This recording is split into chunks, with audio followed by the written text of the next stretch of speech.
आज के कार्यक्रमों के बारे में थोड़ा सा बताइए कि अभी अगर हम देखें तो 4 बजे का वक्त हो चुका है, किस तरह के और कौन से कार्यक्रम रहने वाले हैं अभी शाम तक?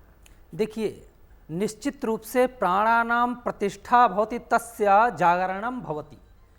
प्राण प्रतिष्ठा ठीक उसी प्रकार से है जैसे हमारे हाड़ मास की देह में प्राण का प्रवेश माता की कोख में हो जाता है तो यह शरीर जीवंत हो जाती है। इसी प्रकार से प्राण प्रतिष्ठा को 3 भागों में बांटा गया है, 3 चरणों में बांटा जाता है। सबसे पहले यज्ञ का निश्चित रूप से उसमें शाला आदि यज्ञशाला वेदी का निर्माण पूजा सामग्री का आवाहन प्रथम दिन होता है।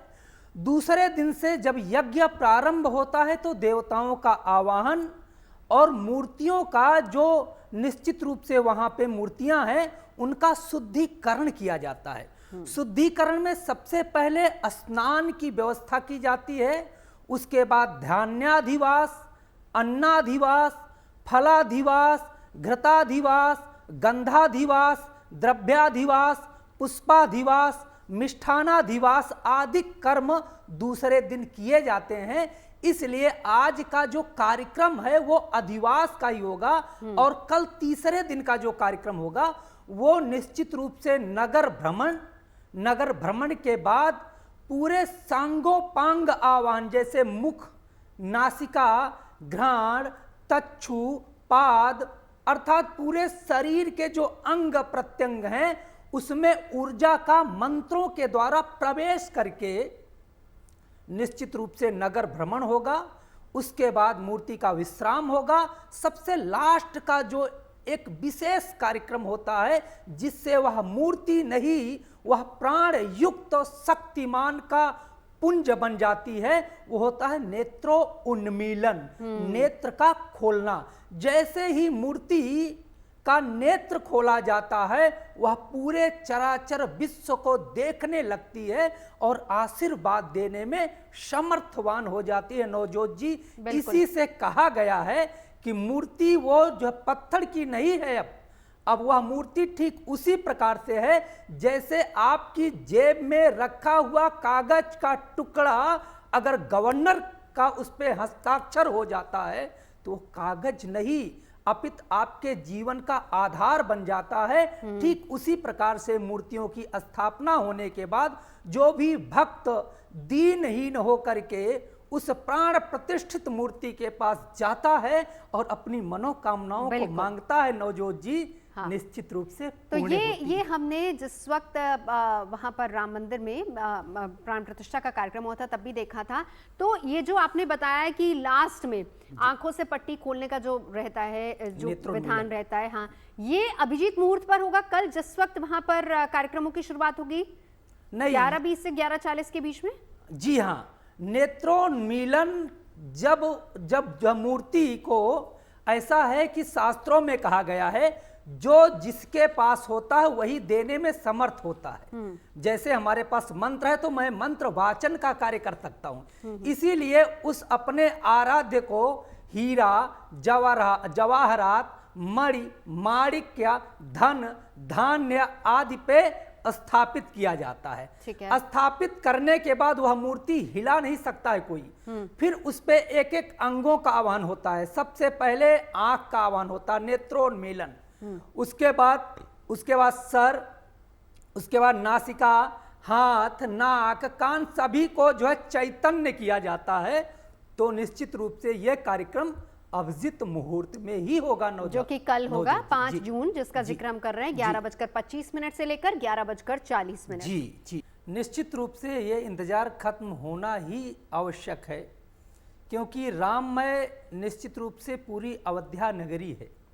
राम राजा हैं तो पूरा ब्रह्मांड उनकी प्रजा है, क्योंकि राम जैसा राज्य हर कोई चाहता है। देखिए, जब तक राजा उसका चिन्ह नहीं होगा, उसका अस्तित्व का एक तरह से मंदिर नहीं होगा, तब तक हम राम राज्य की परिकल्पना कैसे कर सकते हैं।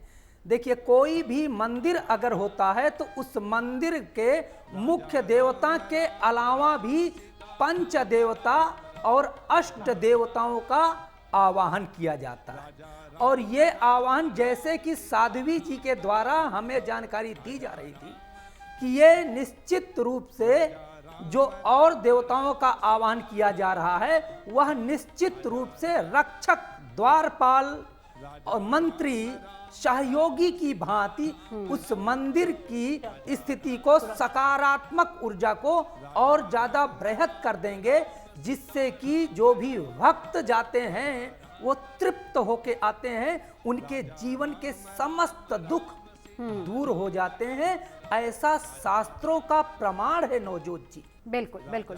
निश्चित रूप से नवजोत जी, क्योंकि सतयुग जैसा युग, राम जैसा राजा बहुत सुंदर प्रजा को प्राप्त होता है। एक व्याख्यान के द्वारा हम आपको तथा जीएनटी जो भी लोग देख रहे हैं उनको सुनाना चाहता हूं कि निश्चित रूप से यहाँ पे भाई भाई का धन हड़प लेता है, पिता पुत्र से बैर कर लेता है, समाज में कुरीतियां कैसी हैं, पिता के वचन को पुत्र नहीं मानता है, उसका विरोध कर देता है।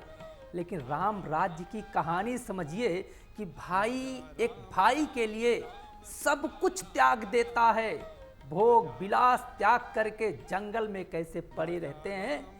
एक दिन की बात है, कौशल्या माता ने कुछ आहट सुनी कि कोई स्त्री ऊपर घूम रही है छत पे। उठ करके जाती है तो देखती है श्रुतकीर्ति शत्रुघ्न जी की धर्म पत्नी थी। उनको अपने पास बुलाती है, बिटिया नींद नहीं आ रही है क्या? शत्रुघ्न कहाँ है? बोले कि मैया 11 साल हो गए, शत्रुघ्न को मैंने देखा ही नहीं है।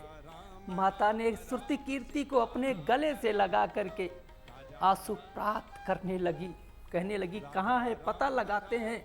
सुबह प्रातः काल सबसे पहला आदेश दिया कि शत्रुघ्न कहाँ है।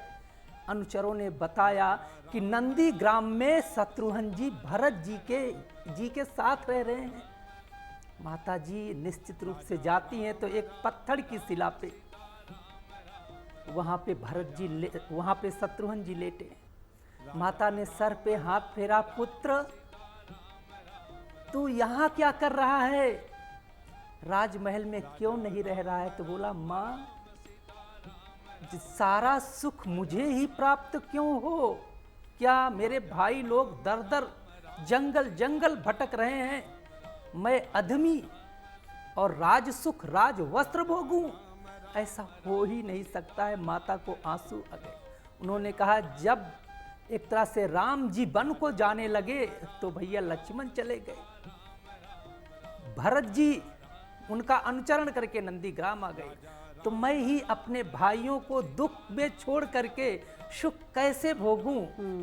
ऐसी रामायण हमें सिखाती है कि नहीं, भाई एक बार मिलता है, बिल्कुल, और उस भाई को दुखी मत करो, क्योंकि फिर भाई का मिलन हो या ना हो और एक तने से उत्पन्न हुए हो तो निश्चित रूप से एक रहो और एक दूसरे का सहयोग करो, उनका शोषण मत करो।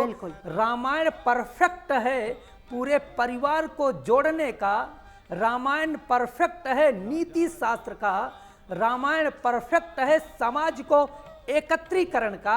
इसीलिए तो सब राम राज्य की परिकल्पना करते हैं। और लोग कहते हैं कि अगर आप मुझसे जुड़ करके अपनी समस्याओं का समाधान चाहते हैं और चाहते हैं कि आपकी समस्याओं को ज्योतिष के माध्यम से सुलझाया जाए, तो आप हमसे संपर्क कर सकते हैं, जुड़ सकते हैं एस्ट्रो तक पर।